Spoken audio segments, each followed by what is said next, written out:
여자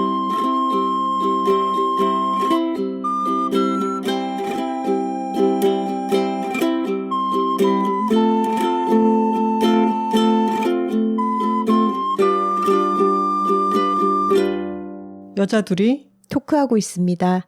안녕하세요. 황선우입니다. 안녕하세요. 김하나입니다. 이야기를 시작하기 전에 너무 이상한 일이 있었습니다. 뭔데요? 우리 여기 엘리베이터 타고 올라오는데 선우 씨랑 나랑 둘밖에 없는데 이 층수를 눌렀잖아요. 근데 조금 있다가 13층. 근데 아무도 안 눌렀어. 선우 씨도 안 눌렀고 나도 안 눌렀어. 엘리베이터 안에 우리밖에 없었고 우리는 작업실로 가는 층의 버튼만 눌렀는데 그 뒤에 연이어서 다른 사람이 마치 타고 13층을 누른 것처럼 갑자기 13층 이렇게 안내 멘트가 나오면서 불이 켜진 거예요. 저희 둘이 서로를 바라보며 흔들리는. 이게 무슨 일이냐. 난 안 눌렀다. 나도 안 눌렀다. 이 소리재가 있는 작업실 빌딩 오피스텔에 입주한 지가 지금 몇 년 됐잖아요. 그렇죠. 근데 한 번도 이런 일이 없었는데 남양 특집 같았습니다. 역시 여름은 기담의 계절인가? 우리 이걸 계기로 무서운 이야기 특집 한번 해야 되나요? 그때 근데 너무 무서운 얘기들이 와가지고 톡토로들이 듣다가 막 소리 지르면서 끄고 그랬잖아요. 이번에 하필 또 13층이어서 좀 으스스한 느낌이 들었고 만약에 둘이 같이 있지 않고 혼자 있었거나 밤이었으면 진짜 무서웠겠지. 그치. 한번 모집해 볼까요? 이런저런 무서운 이야기 혹시 겪으신 거 들으신 거 있으시면 한번 보내봐 주세요, 톡토로들. 우리가 감당이 안 되는 거 아니야? 지난번에는 파묘와 톡토로들의 무서운 이야기로 꾸몄었잖아요. 그때처럼 이러저러한 무서운 이야기를 들었다가 아니라 되도록 나나 주변 인물들이 체험했던 무서운 이야기들을 메일로 이야기 보내주시면은 저희가 한번 여름 남양 특집으로 꾸며보겠습니다. 88화였네요. 파묘와 톡토로들의 무서운 이야기. 여름에 으스스한 컨텐츠 필요하신 분들은 다시 들어보셔도 좋겠습니다. 자, 카페 콤마에서 와인 한 잔과 함께 책을 읽는 독도로독 모임 오픈되자마자 마감이 됐다고 하더라고요. 네, 6월 16일 바로 오늘이죠. 화요일 저녁에 열릴 예정이고요. 저희는 30명의 독토로들과 함께 오붓하게 와인 한 잔 마시고 책 읽고 얘기 나누도록 하겠습니다. 이번에 신청을 놓치신 톡토로들은 너무 아쉬워하지 마시고요. 저희가 매달 독도로독 모임을 열고 있으니까 다음 기회에 신청하셔서 만나면 좋겠습니다. 독도로독 인증도 늘 기다리고 있습니다. 지난주에 유튜브에 독도로 투게더 영상을 올리면서 댓글을 달아달라 이벤트를 열었는데요. 많은 톡토로들이 영상 재밌게 봐주시고 댓글도 활발하게 달아주셔서 감사드립니다. 댓글 시간에 그 이야기는 이어서 할 텐데요. 근데 톡토로들 좀 허투루 듣는 분들 꽤 있는 것 같아요. 아, 맞아요. 저희가 유튜브에서 하는 이벤트고 유튜브 저희 채널을 구독하고 독도로 투게더 스케치 영상에다가 댓글을 달아주세요 했는데 이벤트에 참여하면서 스포티파이에 댓글 달아주시는 분들 계시고 팟빵에다가 달아주시는 분들 계시고 다른 영상에 댓글 달아주시는 분들도 계셨고 그렇죠. 이런 분들이 좀 듣기 평가에 약하거나 아니면 시험 칠 때 함정에 잘 빠지시는 분들 주의 깊게 문제를 읽지 않고 대충 읽고 답을 쓰시는 그런 분들이 아닐까 싶습니다. 뭐 행복하다면 오케이입니다. 맞습니다. 유튜브 팔로워가 이 댓글 이벤트를 해서 조금 더 늘었는데 말씀드렸죠. 유튜브 여둘톡 채널 팔로워 10,000명이 되면은 또 영상을 만들어 보겠습니다. 지금 몇 명이죠? 7,200명 정도 되는 것 같아요. 유튜브로 여둘톡을 듣지 않으시는 분들이라 하더라도 저희를 응원하는 의미에서 채널 팔로우 부탁드립니다. 네. 그리고 생각이 난 김에 팟빵, 애플 팟캐스트, 스포티파이에서 하트, 좋아요, 별점 평가 찾아가서 한 번씩 눌러주시기를 부탁드리고요. 구독자 정말 많은 유튜버들도 매 영상마다 얘기를 하잖아요. 구독, 좋아요, 알림 설정 부탁드립니다. 이렇게 습관화해서 매번 얘기를 드려야 되는데 항상 까먹죠. 우리가 톡토로들한테 영상 댓글 다른 데다 단다고 뭐라 할 일이 아니야. 우리도 맨날 잊어버리잖아.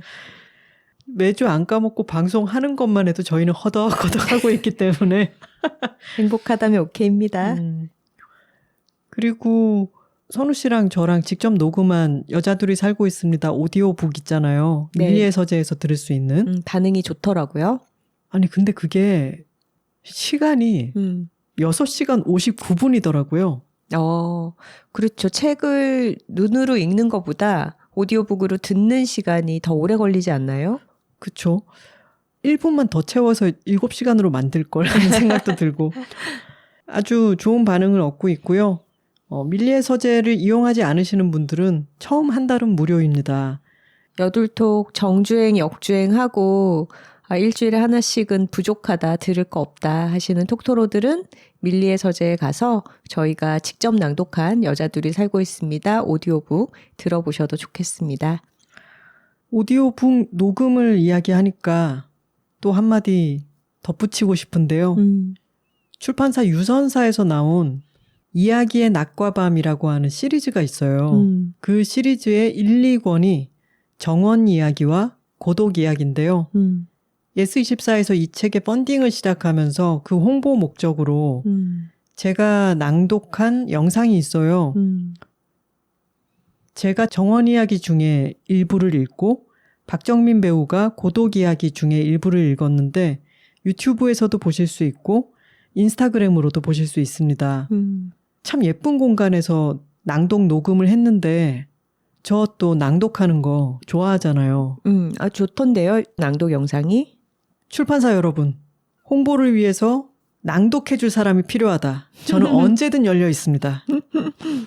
하나 씨도 그렇고 박정민 배우도 목소리가 딱 들으면 자기만의 개성과 캐릭터가 있잖아요. 그래서 낮과 밤, 정원과 고독이라는 대비되는 주제로 이 두 사람이 거기 실린 글을 한 편씩 읽어주니까 되게 책에 대해서 기대감을 갖게 되면서 좀 궁금해지는 그런 효과가 있었고, 저도 하나 씨가 하는 일이라 그래서 좀 궁금해가지고 미리 책을 좀 읽어봤는데, 정원과 식물들, 초록의 풍경이 펼쳐지는 그런 고전 글들을 모은 엔솔로지라고 할 수 있겠죠.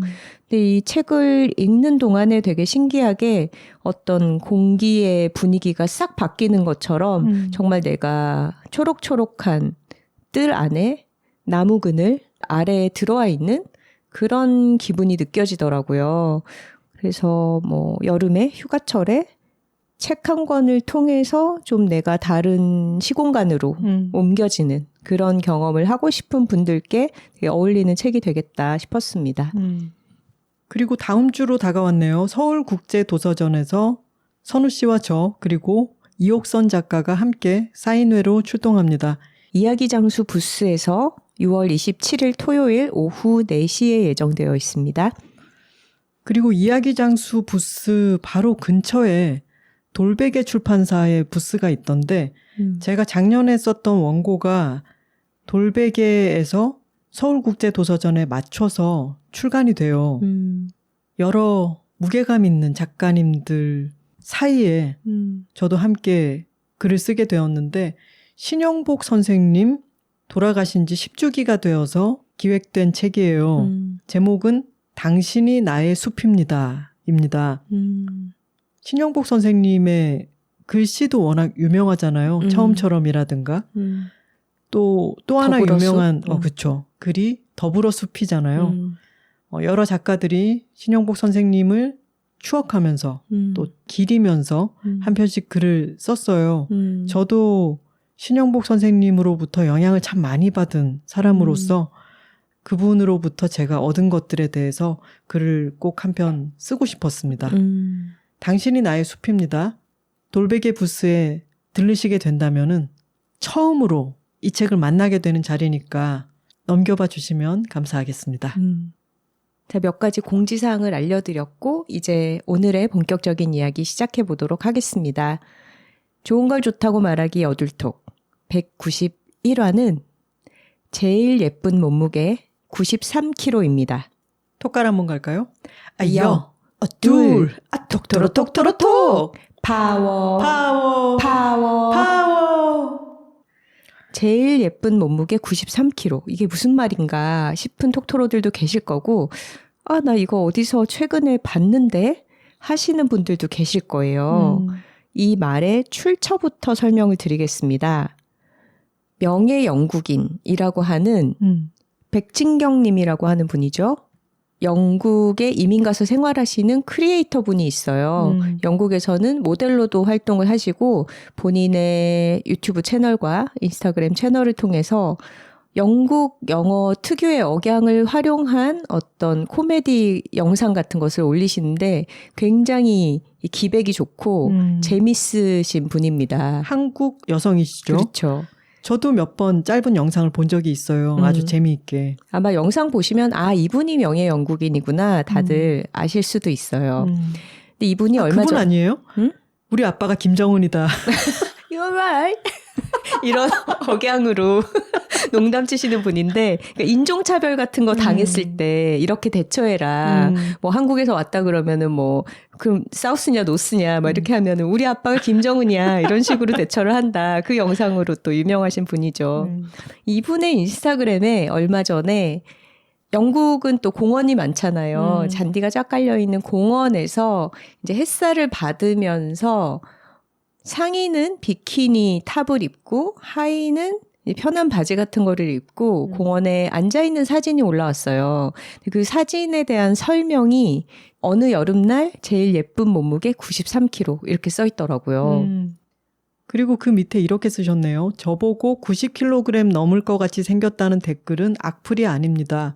보고 기분 좋아지는 선플입니다 하셨는데 실제로 이 사진 느낌이 너무 좋아요. 오, 맞아요. 뭔가 정말 이 시원한 바람이 불어오는 것 같고 이 표정과 분위기와 이 사진 속에 어떤 모습이 그냥 너무 예쁘거든요.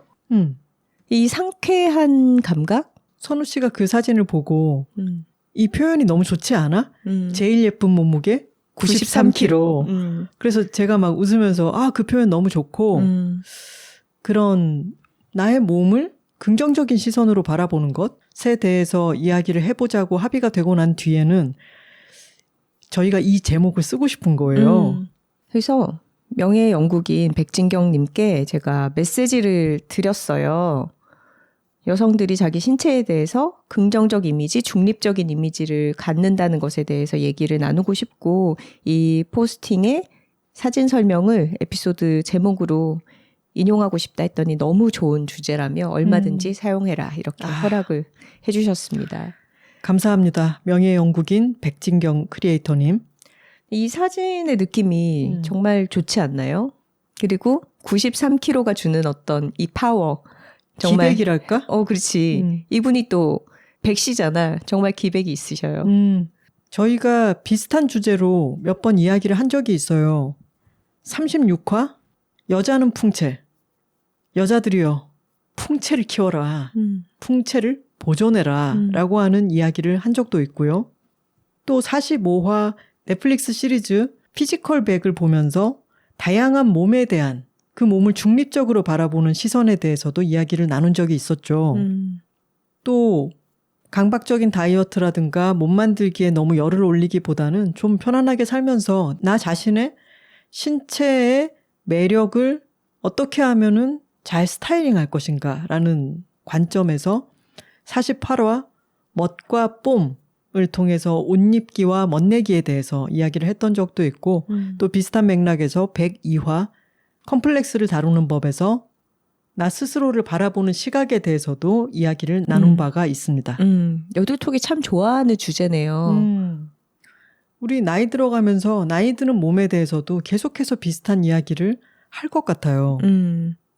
이 백진경님의 태도와 말이 왜 반가웠냐면 또 여름이 다가오면 정말 해마다 날파리 때 다시 꼬이듯이 늘 이런 뭐 키 빼 몸 몇 킬로가 예쁘다. 미용 몸무게 몇 킬로. 이런 것에 대한 다이어트 얘기들이 키 빼 몸, 키에서 다시 몸무게를 돌아오더라고. 뺐을 때 뭐 그런 그치. 수치 같은 걸로. 뭐 120이면 어떻고 110이면 어떻고 막 이런 거 있잖아. 그리고 동네에 보면은 어떤 그런 짐 같은 곳에서 포토샵으로 만진 지나가다가 멀리서 봐도 좀 몸이 너무 좀 징그럽게 보이는 벗은 몸을 막 전시를 해놓고 여름이 오니까 수영복 몸매를 만들어야 된다라고 하는 거를 막 걸어놓은 데들이 있잖아요. 예전에 세이프짐의 트레토로님이 그런 말씀하셨어요. 아, 참 저는 제가 보기엔 유해 매체 같습니다. 저런 게라고 하셨어요. 그렇죠. 수영복 몸매가 어딨어요. 자기 몸매에 맞는 수영복 입으면 되는 거지. 그렇죠. 그리고 저는 수영장에 다니면서 수영을 운동으로 하잖아요. 근데 수영을 다니는 것 자체가 이런 식의 어떤 비키니 몸매가 따로 있다? 수영복 몸매를 준비해야 된다라는 관념을 건강하게 깨주는 경험이라서 톡토로들에게 되게 권해드리고 싶어요. 왜냐하면 수영장에 정말 일상적인 운동으로서 수영을 하러 가면 진짜 다양한 체형과 몸의 모양을 가진 사람들이, 다양한 연령대의 사람들이 수영이라는 운동을 하기 위해서 모여 있거든요. 근데 거기서는 남들이 수영복 입은 몸을 뭐 평가하고 자시고 할 게 없어요. 그리고 진짜로 우리가 어떤 특정 연령대의 특정 성별의 사람들이 같이 모여 있을 때 되게 어떤 이상적인 기준, 정상성에 대한 압박을 되게 많이 느끼게 되고 그것에 맞춰서 노력해야 된다는 그런 압력을 받게 되잖아요. 뭐 회사를 다닐 때 회사 동료들이 비슷한 또래들이 막 다이어트를 하면 같이 해야 될 것 같은 그런 느낌을 받기도 하고 근데 그렇지가 않고 10대부터 70대까지 여러 연령대의 사람들이 키도 다 다르고 체적도 다 다르고 체형도 다 다르고 그렇게 몸매가 당연히 드러나는 옷을 입고 모두 운동에 열중해서 몰입하는 모습을 보다 보면 되게 당연해져요. 그 차이라는 것이. 그렇지 어떤 표준형의 인간이 있고 어떤 예쁜 체형의 모두가 자기 안 맞는 몸을 맞추기 위해서 깎아내야 되고 막 이런 게 아니라 정말로 그냥 저렇게 생긴 몸도 있고 이렇게 생긴 몸도 있는 거지. 그리고 털이 많은 사람도 있고 적은 사람도 있는 거지. 라는 게 매일매일 보다 보면 아무렇지 않아지는 게 있고 그래서 자기 몸에 대해서 그렇게 신경 쓰는 것도 저는 덜해지는 게 수영복을 자주 입으면 수영복 몸매라는 게 따로 없다는 걸 알게 된다. 이런 말씀을 드리고 싶네요. 저희가 이번 주제를 준비하기 위해서 도서관에서 몇 권의 책을 빌려왔는데 그중에 나는 당당한 페미니스트로 살기로 했다. 부제는 웃음을 잃지 않고 세상과 싸우는 법. 린디 웨스트라고 하는 사람이 쓴 책이고 제가 이 책을 다 읽지는 못했지만 앞부분에 정희진 선생님이 쓰신 발문이 있었어요. 거기 이런 얘기가 있었습니다. 내 몸은 나의 것이라고들 많이 이야기를 하는데 내 몸이 나의 것인 게 아니다. 내 몸이 곧 나다. 내 몸이 따로 있고 내가 따로 있고 내가 그 몸을 소유하는 게 아니라 몸이 나다. 라고 얘기를 하셨어요. 그리고 몸이라는 것은 내가 선택할 수 있는 게 아니죠. 우연적인 것이고 타고나는 것이니까요. 그렇죠. 나도 내가 몸을 선택할 수 있으면 이 키 정도에서 만족하지 않았을 거야. 그렇죠. 키나 체형이나 체격이나 여러 가지 신체 조건이 많은 부분이 DNA를 통해서 정해지죠. 우리 자신이 결정할 수 없고. 근데 이 현대사회의 어떤 착시 효과는 몸이라는 것을 관리의 대상, 관리할 수 있는 뭔가, 내 몸이 나의 것이니까 그 내가 소유한 내 몸을 제대로 아름답게 가꾸지 않으면 내가 뭔가 역할을 잘못하고 있는 되게 게으르거나 의욕이 없는 사람인 것처럼 능력이 없는 사람인 것처럼 그런 식의 시선을 받게 되는 면이 분명 있죠. 사람의 몸이 다 다른데 특히 이 시각적인 것, 남의 시선을 굉장히 중요하게 생각하는 한국 사회에서는 이상적인 몸이라는 게 전 제가 보기에는 그 몸이 이상적인 것도 그런 식으로 합의가 된다는 것도 참 신기하긴 한데 특히 여성들의 경우에는 아주 마른 몸이 마치 기준인 것처럼 생각하는 경우들이 있잖아요. 저희는 거기에 동의하지 않지만 이상적인 몸이라고 하는 것을 상정해 두고 모두가 거기에 목표를 두고 거기서 많이 벗어나면은 마치 잘못을 한 것처럼 특히 젊은 여성의 경우에 그런 압박감을 많이 느끼게 되죠. 이게 너무 심각한 게 우리가 성장할 때도 물론 그런 외모에 대한 압박과 더 예뻐지고 싶다, 살 빼고 싶다라는 욕망은 늘 있었어. 근데 다행히 그 시기에는 스마트폰이 있지는 않았잖아요. 그리고 미디어라는 것이 뭐 TV라거나 이렇게 연예인들을 일방적으로 바라보는 그런 시선으로 우리가 어떤 표준화된 미를 공유하는 감각이 있었다면 지금은 스마트폰이 생겨난 이후로는 모두가 모두를 지켜보고 영향을 받는 시대가 됐잖아요. 근데 그랬을 때 이 외모에 대한 기준이라는 게 훨씬 더 촘촘해지고 좁아지고 훨씬 더 높이 가버리면서 이 압력이 정말 어린 세대들에게 얼마나 크고 무거울까. 이런 게 상상하면 정말 무서운 거지. 그래서 저희가 스마트폰으로 제일 예쁜 몸무게 93kg을 봤을 때 뭔가 시원해지는 거죠. 그렇지. 상쾌해지는 거죠. 이번에 본 책 중에 거울의 방에서라고 하는 책이 있었는데 거기서 외모의 매력과 그것에 대한 사람들의 가치관 변화에 대해서 묘사를 해둔 부분이 있었어요. 이 책의 부제는 우리는 왜 외모에 집착할까? 리브 스트렘크비스트라고 하는 스웨덴 작가의 그래픽 노블이고 이 책 참 재밌게 읽었습니다. 아주 옛날에는 외모와 결혼은 상관관계가 없었다는 거죠. 그치. 옛날에는 사람과 결혼도 상관관계가 없었던 거지. 그렇죠. 로맨스라는 것도 발명품이다라고들 얘기하잖아요. 그 마을에서 태어나서 첫째가 먼저 시집 가야 되면 첫째가 먼저 장가 가야 되면 얼굴도 그 못 본 근처에 상대랑 있는 사람이랑 짝을 맺어주고 그렇게 또 애를 낳고 사는 거죠. 외모와 결혼은 상관관계가 없었던 시기가 있었고 그 이후에는 성적 매력이라고 하는 게 있고 그것에 서로 반하고 로맨스가 있고 결혼에 서로 도달하게 되면은 그때 이후로는 또 그런 외모적인 매력, 성적 매력이라고 하는 것에서부터 확 멀어져 버리는 그런 시기가 있었다. 그러니까 결혼 정년기 시절, 젊은 시절에만 예쁘고 아름다우면 되는. 그리고 결혼을 하면 이혼이라고 하는 게 거의 불가능한 윤리에 어긋나는 그런 것으로들 생각했을 때에는 결혼을 일단 하고 나서는 성적 매력과 무관해지는 것이 보편적인 그런 시기가 또 있었던 거죠. 한 20세기 중반까지겠죠? 근대부터. 근데 이제 이혼이 좀 더 쉬워지고 그에 대한 사회적 압박이 낮아지면서 내가 결혼을 했지만 상대로부터 더 이상 성적인 매력을 느끼지 못한다. 다른 사람과 사랑에 빠져서 나는 이 결혼을 파기하고 그 사람에게로 떠나가겠다.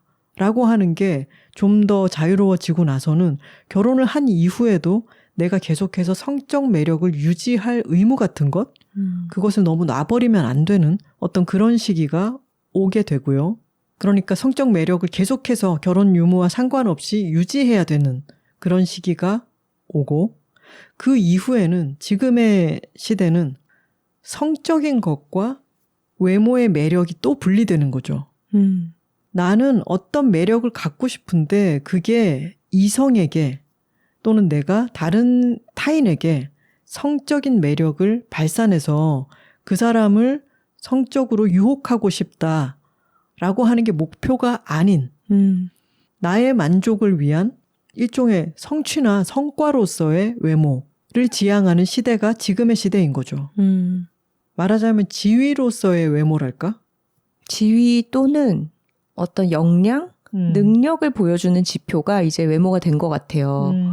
그러니까 내가 누군가의 어떤 대상으로서 이 사람에게 잘 보이려고, 매력적으로 보이려고, 예뻐 보이려고 하는 게 아니라 이제 자기 만족이 훨씬 중요한 시대가 됐고 근데 그 자기 만족이라는 거는 자기가 만족을 쉽게 하면 되잖아. 되게 쉽잖아, 사실은. 난 이 정도면, 이 정도면 우리 아빠가 날 제일 예쁘다 그랬는데, 이런 식으로 자기 만족의 허들을 또 낮추면 엄청 낮아질 수 있어. 근데 자기 그게 만족이 아니라 그 아빠 만족 아니야? 아니, 그냥 그렇게 어릴 때부터 이제 세뇌당하고 살면 대충 자기가 예쁜가 보다, 이렇게 만족을 할 수도 있잖아. 근데 대부분의 현대인들은 그렇지가 않고 TV 속에 보이는 연예인, 스마트폰 안에 있는 인플루언서 이런 사람들과 자기 자신을 끊임없이 비교하면서 어떤 미의 기준을 상정하고 그거에 도달하려고 노력을 하는 거죠. 그러니까 이제는 어떤 구애 시장, 연애 시장의 게임과 또 별개로 이게 굉장히 자본주의적인 자기의 외모 가꾸기의 시장에 모두가 참여하고 있는 느낌인 거야. 거기에 또 성형 기술이 발달하고 그치. 또 미용 제품 같은 것들이 세분화되면서 머리끝부터 발끝까지 손톱 끝까지 너무 많은 제품들이 우리 시야에 보이게 되고 내 몸에 있어서 약간의 이런 부분은 나는 그전까지는 아무렇지도 않았는데 여러 눈에 보이는 매체들이 그것이 잘못인 것처럼 그것을 개선할 수 있는 제품들을 계속해서 우리 앞에 들이미는 거죠. 맞아. 근데 그 제품이 없으면 그게 개선이 되어야 할 부위로 인식되지 않아요. 그렇죠. 그러니까 한국이 이제 K-뷰티라는 것이 너무 촘촘하다 보니까 뭐 온갖 신체 부위를 위한 전용 제품들이 나오잖아요. 최근에 우리도 다이소 가서 구경을 했잖아. 근데 발 각질 제거를 위한 제품들이 너무 다양하게 나와 있고 그리고 뭐 등의 여드름을 위한 패치 뭐 이런 것들 나와 있고 뭐 눈썹, 손톱, 발톱, 겨드랑이 뭐 관리 대상이 아닌 부위가 없는 거잖아. 그런 식으로 쪼개면. 그런 걸 보면은 나는 일평생 발 각질 같은 거에 신경을 써본 적도 없는데 발 각질 제품이 한 섹션을 꽉 채우고 있는 걸 보면 갑자기 나의 발 각질 이대로 괜찮은가? 그치. 엄청 문제의식을 느끼게 되는 거야. 드는 거죠. 셀룰라이트? 셀룰라이트가 뭐지? 아, 이게 셀룰라이트인가? 나 굉장히 문제였네? 이렇게 생각하게 되는 거죠. 그렇죠. 근데 이게 우리가 한국에서 살아가고 있고 다이소에도 뷰티 섹션이 이렇게나 크고 분화되어 있고 신사역 사거리에 가면은 성형외과가 너무 많은 나라에 살고 있기 때문에 그런 촘촘하게 비판적인 시각으로 자신의 신체 또한 바라볼 수밖에 없게 되는 거죠. 그리고 모두가 그것이 중요하다고 이야기를 하면 나도 거기에 맞춰야 될 것 같은 압박감을 느끼게 되잖아요. 이를테면은 사람들이 PT를 시작하거나 헬스장에 가서 내가 운동을 시작했다 이럴 때 운동을 이제 좀 기구 쓰는 근력 운동을 좀 하려고 해. 이렇게 접근을 하면 3대 몇이냐. 이런 식의 접근으로 사람들이 이야기를 하면 나도 어느 정도는 해야 되나? 나는 왜 그렇게는 도저히 못하겠지? 내가 문제가 있구나. 몇이냐라는 말은 근력 운동 중에서 스쿼트, 데드리프트, 벤치프레스 이걸 각각 몇 킬로를 해서 합이 몇 킬로냐 이런 뜻입니다.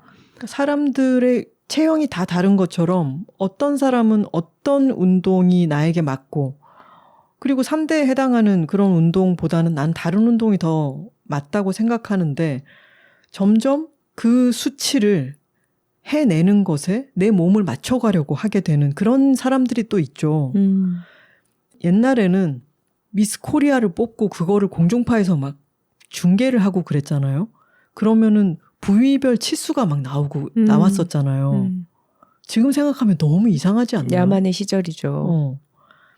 나의 몸을 가꾸는 것이 마치 무슨 우리가 악기를 연주하는 실력이라든가 제가 탁구 실력이 좀 나아졌으면 좋겠다라고 하는 것처럼 내 몸을 더 남들 보기에 괜찮은 몸으로 가꾸는 것이 나의 성취 지표인 것처럼 여기게 되는 경우도 많은 것 같아요. 섭식 장애 문제라든가 어떤 자기 몸에 대한 자존감 이런 관념은 어릴 때부터 되게 여러 가지 요인에 의해서 심리적으로 형성되는 부분도 큰 것 같아요. 근데 그런 거는 정말 쉽게 고쳐지는 거는 아닐 수도 있겠죠. 아까 하나 씨도 잠깐 언급했지만 저희의 트레토로님, 박정은 선생님과 저희가 오랫동안 같이 운동을 했잖아요. 근데 저는 굉장히 인상적이었던 부분이 이 세이프짐에는 인바디 기계가 없습니다. 저는 그 전에 필라테스를 다닐 때는 선생님도 인바디 재는 걸 되게 중요하게 생각했고 한 달에 한 번씩 막 되게 자주 재면서 인바디가 어떻게 변하는지 선생님도 신경을 쓰고 저도 신경을 썼었거든요. 근데 셀프짐에서 운동을 하게 되면서 인바디를 안 재더라고요. 그게 이제 박정은 선생님의 원칙인 거야. 그래서 처음에는 좀 궁금하기도 하고 내가 운동을 하고 나서 어떤 변화가 일어나는지 좀 봤으면 좋겠다 싶기도 했는데 그냥 선생님의 철학을 따랐어요. 근데 이게 장기적으로는 일희일비하지 않고 꾸준하게 운동을 하는데 도움이 되더라고요. 그리고 제가 이제 졸업을 했잖아요. 박정은 선생님과 몇 년 같이 운동을 하다가 이제는 독립해서 혼자 해보겠다라고 하면서 저희가 요새 다니고 있는 구민체육센터에 인바디 기계가 있어서 오랜만에 재봤거든요. 그랬더니 이제 모든 게 표준 범위에 들어왔더라고요. 그래서 박정은 선생님한테 이제 고맙다는 연락을 하니까 이런 말을 했어요. 다이어트를 하지 않는 것이 최고의 다이어트다. 근데 이게 되게 공감이 되더라고. 무슨 선불교에.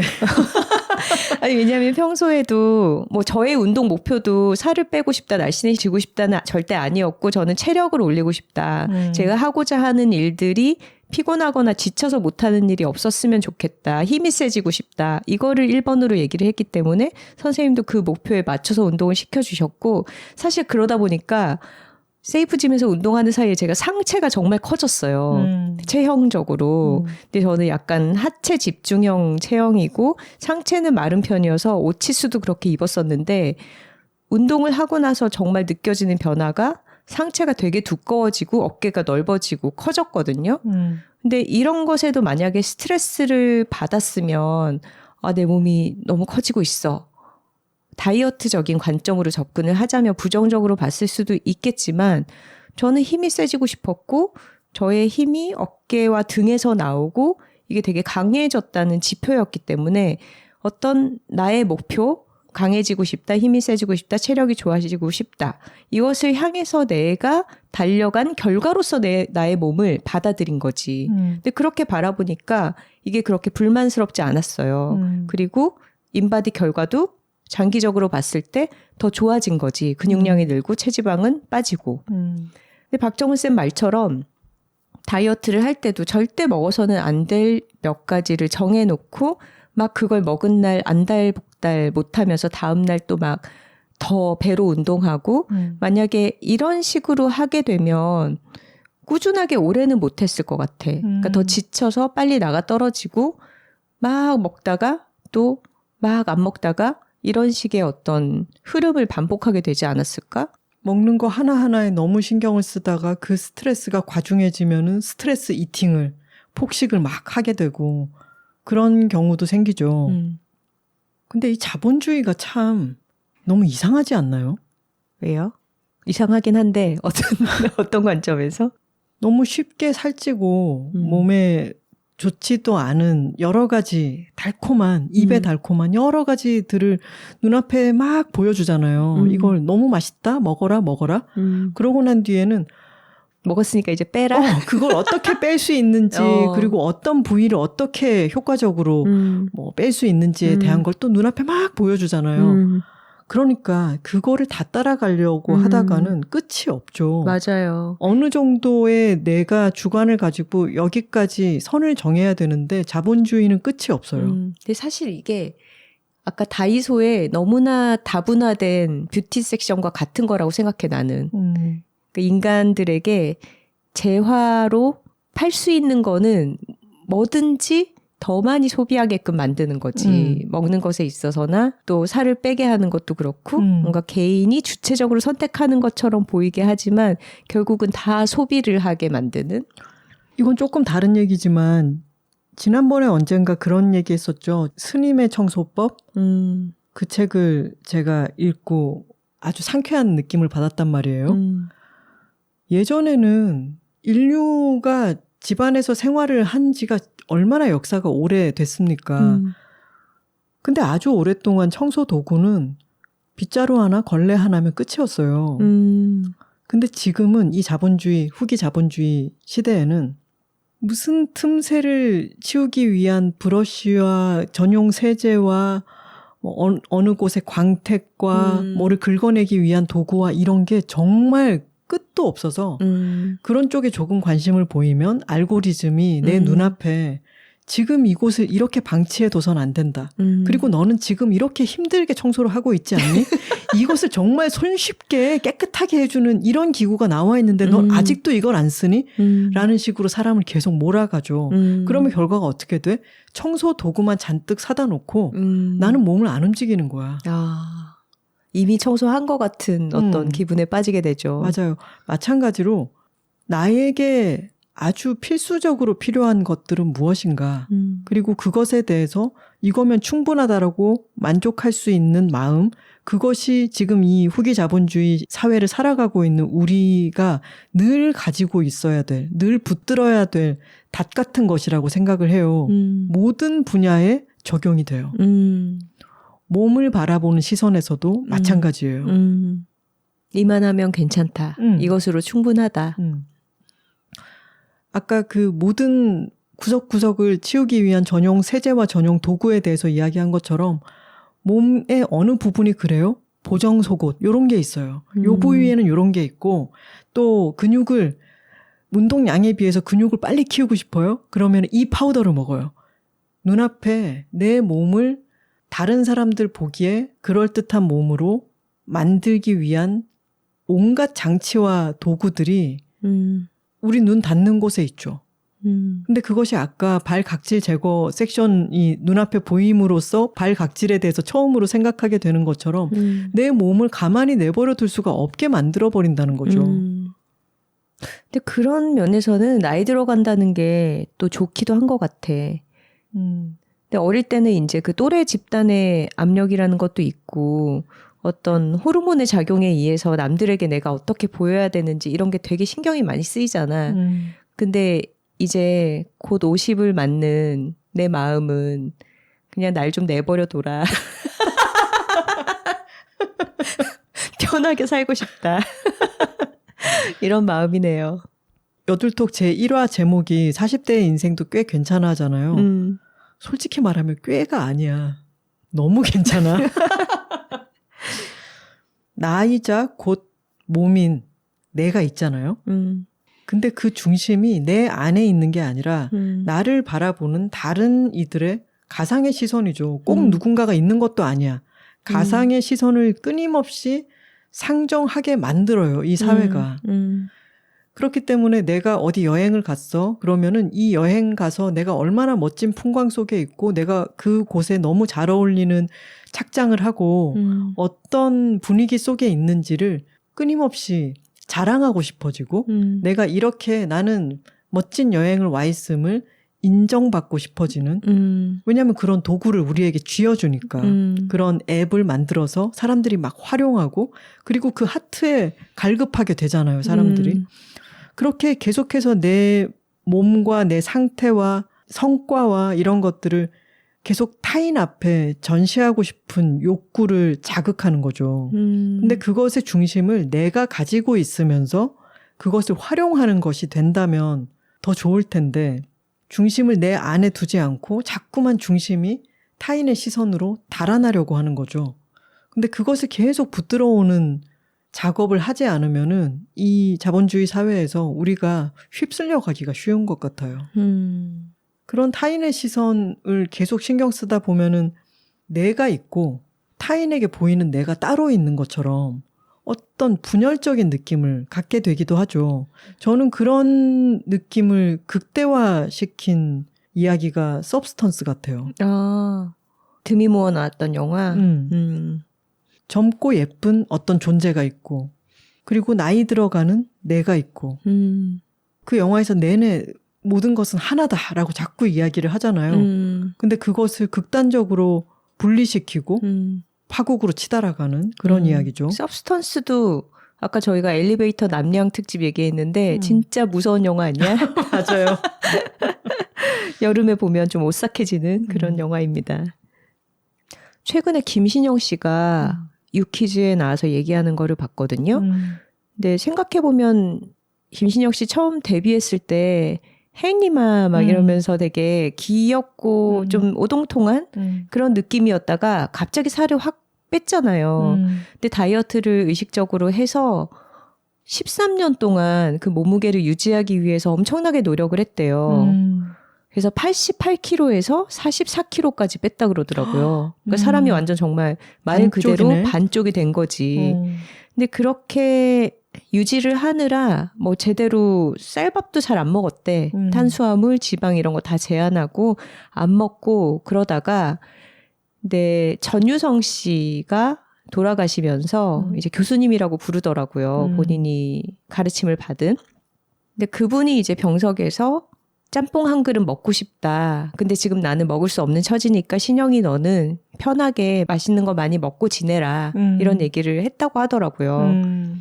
김신영 씨한테 생일 케이크를 갖다 줬을 때 그것도 먹지 않았다. 이런 얘기를 하면서 말하자면 스승의 죽음을 지켜보면서 어떤 삶에 대한 가치관 같은 게 바뀌었다고 하더라고.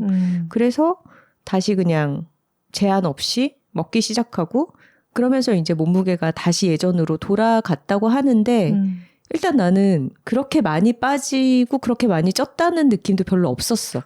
나도 별로 없어. 그치? 그냥 늘 좀 귀여운 느낌의 사람이고 뭔가 막 그 정도로 많이 뺐었다고 그리고 그 정도로 쪘다고 이런 변화가 그러니까 다른 사람에게는 그 정도로 감지가 되지는 않는 것 같아요. 본인한테는 그 숫자가 엄청 중요하지만 다른 사람이 볼 때는 엄청나게 외모 차이가 보이지는 않는다는 거. 그리고 김신영 씨도 만약에 그렇게 극도로 음식을 제한하는 다이어트를 하지 않았으면 또 요요가 아주 크게 오지 않았을지도 모르죠. 그러니까 먹고 싶은 거를 어느 정도 양을 먹으면 그냥 만족하는 느낌이 들고. 그렇죠. 본인이 타고난 체질과 본인의 적당한 몸의 사이즈가 있을 거잖아요. 그리고 그래야지 기력이 나와.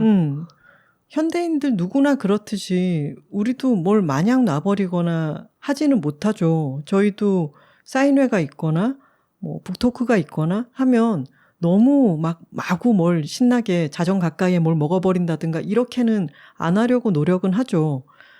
근데 나에게 적정한 어느 정도 이상으로 과하게 체중을 빼거나 하면 그 반대급부가 아주 크게 오죠. 그게 정신적 스트레스가 되었든 아니면 좀 더 편하게 있었으면은 그렇게 되지 않을 정도의 요요까지 가는 것. 일단 너무 안 먹으면 기력이 없어서 일을 못 해요. 맞아요. 그리고 친절함은 탄수화물에서 나온다 이런 말도 있잖아. 그렇죠. 성격이 예민해지죠. 어느 정도 먹어야 됩니다. 저는 이런 제안을 해보고 싶어요. 톡토로들에게. 예쁨을 추구하지 말고 멋짐을 추구해보면 어떨까. 예쁨이라고 하는 말은 한국 사회에서는 너무 좁아져 있는 것 같아요. 근데 멋짐이라는 것은 훨씬 더 열려있는 말 같거든요. 이 멋짐이라고 하는 말은 곧 스타일이 있다 라는 말 같아요. 스타일에 있어서는 획일적인 것은 아무 의미가 없죠. 그 사람은 그 사람의 스타일이 있어 라고 했을 때 그 스타일은 무한하죠. 세상에는 정말 다양한 멋짐이 있고 나만의 멋짐을 나만의 중심을 가지고 또 내가 그 안에서 편안함을 느끼는 그런 스타일을 계속 추구해 가는 것. 그거 되게 멋지지 않나요? 근데 꼭 멋져야 돼? 이런 본질적인 질문이 훅 들어올 줄은. 아니 멋지면 좋지만 뭐랄까 멋은 또 너무 우리 그런 얘기도 했잖아요. 멋과 뽐 편에서 멋을 내려고 하면 멋이 없다. 그렇지, 그렇지. 멋이라는 다이어트를 거는 하지 않는 것이 최고의 다이어트요. 멋은 내려고 하면 멋이 없느니라. 스님의 멋내기 이런 것 같네요. 아니 왜냐하면 멋이 나면 좋은데 멋이라는 게 내가 어떻게 열심히 살아가고 뭔가를 추구하고 노력을 하고 막 그러는 과정에서 어떤 아우라가 생겨나서 이제 나라는 사람의 살아가는 방식의 결과물로서 멋이 나면 다행이야. 멋이 안 나면 되게 애석해. 그치, 그치. 우리 예전에 그런 얘기 하지 않았나? 멋은 내는 것이 아니다. 그러니까. 멋은 나는 것이다. 근데 안 나면 할 수 없지. 뭐 어쩌겠어. 그것도 받아들여야죠. 멋이 없나 보다 나는. 멋이 나면 좋겠지. 근데 요즘 바디 파지티브라는 말 많이 쓰잖아요. 내 몸을 긍정한다. 몸을 긍정적으로 바라본다. 근데 꼭 긍정적으로 봐야 되는가. 왜냐하면 우리가 하나 씨도 그랬잖아. 키를 더 크게 선택할 수 없기 때문에 받아들여야 된다. 라고 했을 때 작은 키에 긍정적인 의미 부여를 할 수도 있죠. 근데 그렇게 의미 부여하는 것도 또한 나의 어떤 신체를 대상화해서 바라보고 어떤 격려가 필요한 대상으로 보는 느낌도 있는 거야. 지금 황선우 왜 나를 이렇게 내려다보듯이 얘기하지? 작은 키가 문제라는 게 아니라 예를 들자면 그런 거지. 그러니까 그냥 뭐 나는 정말 내 몸이 이렇게 생겼다. 그러니까 바디 뉴트럴. 근데 그거는 나는 가닿기 어려운 부분일 것 같아요. 여기서 긍정이라고 하는 것은 내 몸은 좋아. 뭐 이대로도 매우 긍정적이야. 이런 뜻이 아니라 내 몸이 이렇게 생겼음을 긍정하는 거죠. 그냥 나는 이렇게 생긴 사람이야. 그냥 그거 자체를 받아들여. 선우 씨가 말하려고 하는 뉴트럴이라고 하는 표현 자체가 바디 파지티브 안에 들어가 있는 개념일 것 같아요. 꼭 작은 키가 멋져인 게 아니죠. 작은 키가 더 긍정적인 거야? 도 아니죠. 그냥 나는 이렇게 생겼음을 예스, 긍정하는 거죠. 그래요. 긍정합시다. 야. 선우 씨는 정말 좋겠어요. 왜요? 제가 집에서 어디 가서 높은 데 있는 거 다 내리고 이러니까. 그러니까 어디 가서 이렇게 환칠한 사람 이리 와서 저것 좀 꺼내줘. 이런 대접을 어디 가서 받겠니? 그러니까요. 우리 키에. 집에서 키로 1인자, 고양이한테 인기는 2인자. 자, 이렇게 제일 예쁜 몸무게 93kg이라고 하는 표현으로부터 촉발된 여러 생각들을 이야기를 나눠봤는데요. 톡토로들이 스트레스를 받다가 이야기를 듣고 그래 생각을 좀 긍정적으로 더 편안하게 너무 휩쓸리지 않게 가져야겠어 라고 생각을 하겠지만 조금 지나면 다시 내 눈앞에 흘러가는 자본주의 사회의 광고와 여러 상품 소개에 또 눈앞에 보이는 여러 몸매에 대한 얘기들과 이런 것 때문에 휩쓸려 가기가 너무 쉬워요. 그래서 이거는 단번에 되는 것은 아니고 저희도 여둘톡에서 잊을만 하면 한 번씩 계속해서 이 이야기를 하는 것은 우리 서로가 또 까먹을 수 있으니까 다시 한번 상기하고 또 이야기하고 또 이야기를 해보자라는 거예요. 이것 자체는 계속 아마 반복될 주제일 것 같습니다. 맞습니다. 여두레드 시간입니다. 오늘 몸에 대한 이야기를 했는데 그 몸과 가장 가까운 물건에 대한 이야기입니다. 여두레드에서 반스까지 팔게 될 줄은 몰랐네요. 사실 하나 씨가 실제로 사용하고 있던 브랜드에서 여두레드를 제안하는 메일이 왔습니다. 하나 씨가 저에게도 영업을 한 적도 있고 굉장히 만족도를 격하게 표현을 여러 번 했었습니다. 맞아요. 미 언더라고 하는 언더웨어 브랜드의 저의 최애는 일단 밝히고 들어가자면 나무 드로즈라고 하는 사각 팬티라고 할 수 있죠. 그렇죠. 그런 제품입니다. 우선 저는 이것을 어떻게 알게 됐냐면 작년에 우리 여둘톡 세계관에 있어서 너무너무 중요한 인물이죠. 샘토로님.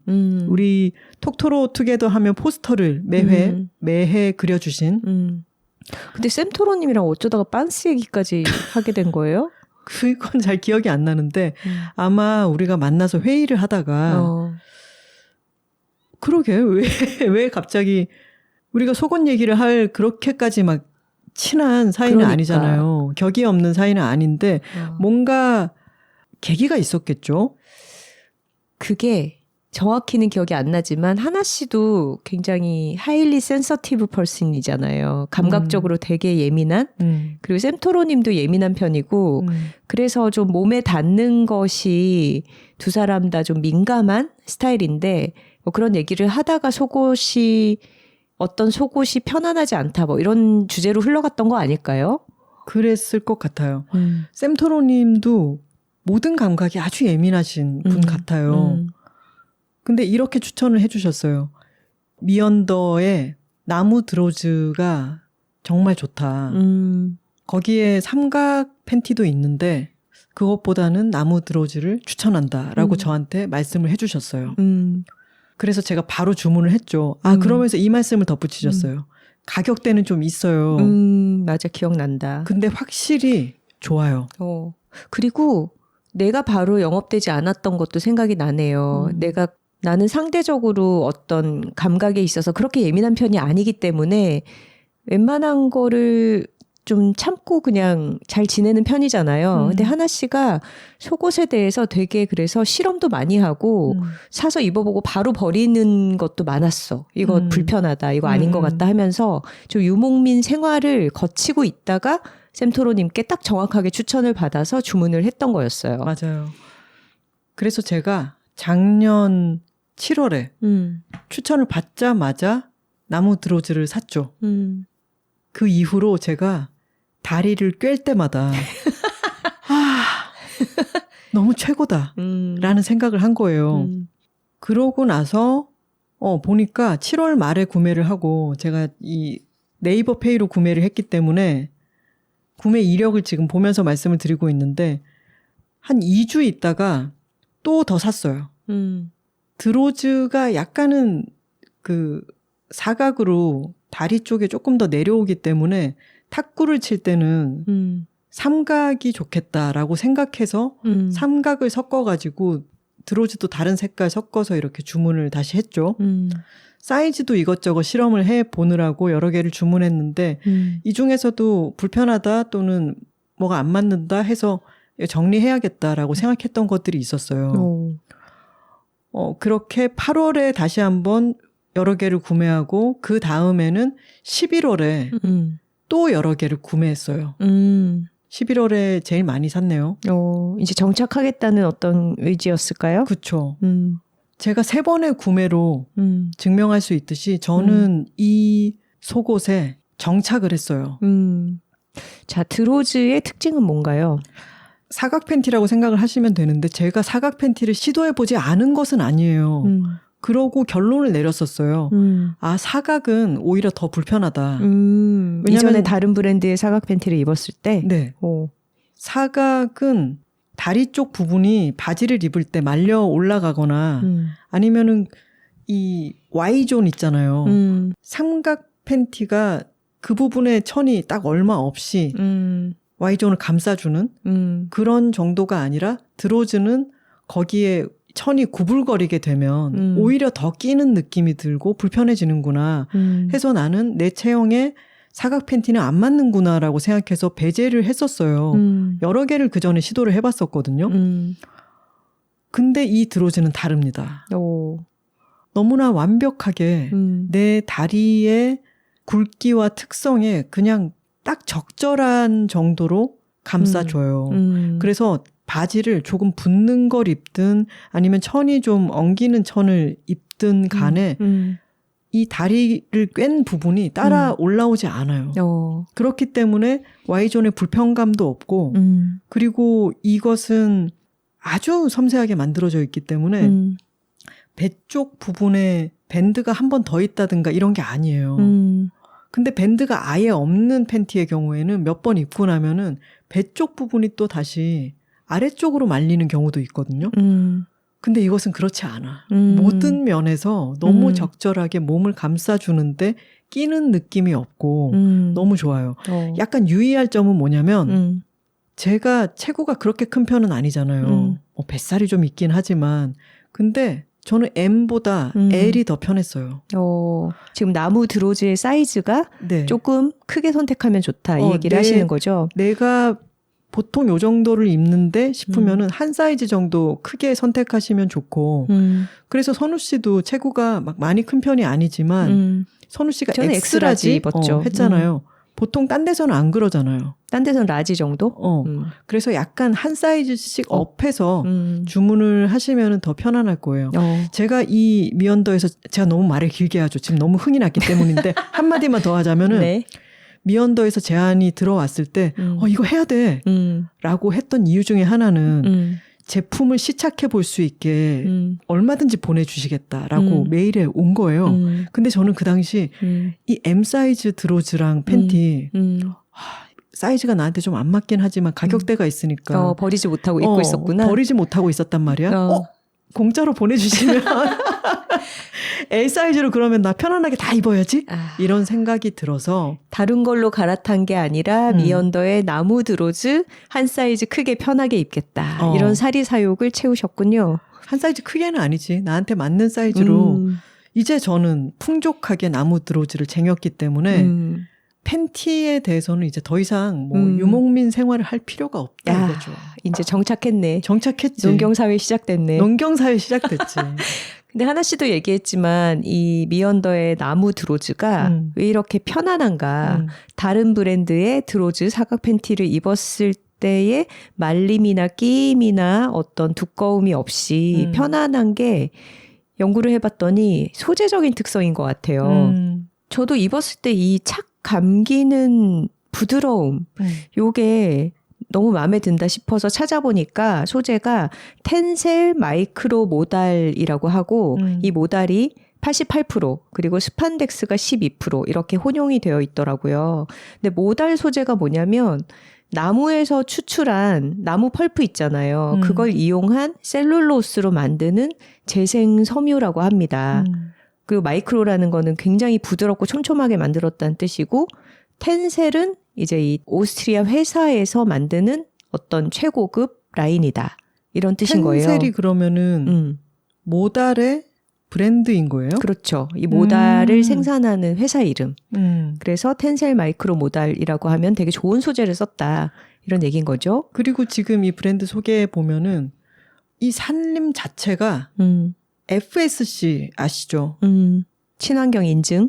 국제산림관리협회 인증을 받은 산림이라고 하고 그리고 거기서 자란 너도밤나무를 원료로 해서 지속가능한 소재를 얻는 거죠. 그러니까 이게 나무에서 재료를 얻는데 이걸 무작정 지나치게 벌목을 해서 숲을 해치는 게 아니라 이 숲 자체가 지속 가능하게 산림 관리를 받고 있다라는 뜻의 인증 마크인 거죠. 그리고 패키지에도 비닐, 메탈, 플라스틱 사용을 95% 이상 줄인 제로 웨이스트 패키지를 사용한다라고 되어 있습니다. 우리가 팬티를 입을 때 이제 면 팬티가 좋지 않냐 이런 생각도 많이 갖고 있는데 면 소재의 장점이 분명히 있기는 있어요. 이제 흡수가 잘 된다는 거. 대신에 100% 코트는 이제 까슬까슬하기도 하고 좀 무겁죠. 그리고 땀을 흡수하면 쉽게 젖어요. 잘 안 말라요. 근데 모달 소재는 이제 그런 것을 보완하는 게 가볍고 매끄럽고 약간의 윤기가 있으면서 흡습성이 좋고 시원한 거죠. 그러면서도 면처럼 천연 소재인. 그러니까 말하자면 우리가 합성 섬유 팬티를 입으면 폴리에스테르 이런 거 석유에서 온 화학 소재를 사용하면서 이제 주요 부위에 닿는 부분만 면으로 처리된 그런 팬티들이 있거든요. 근데 그런 거는 또 폴리에스테르의 장점이 있어. 매끄럽고 피부에 잘 안 붙기 때문에 여름에 시원한. 근데 이 모달 소재는 합성 섬유와 면의 장점을 절충했다. 이렇게 볼 수 있겠죠. 그리고 미언더의 제품들이 가격대가 좀 있다라고 말씀을 드렸는데 그만큼 정말 제대로 섬세하게 만들어진 제품이에요. 태그도 없죠. 태그는 다 이제 프린팅으로 되어 있는데 맞아. 그것도 되게 중요하네. 속옷이 몸에 거슬리는 거슬리는 데가 정말 하나도 없어요. 저한테는 진짜 완벽한 반스입니다.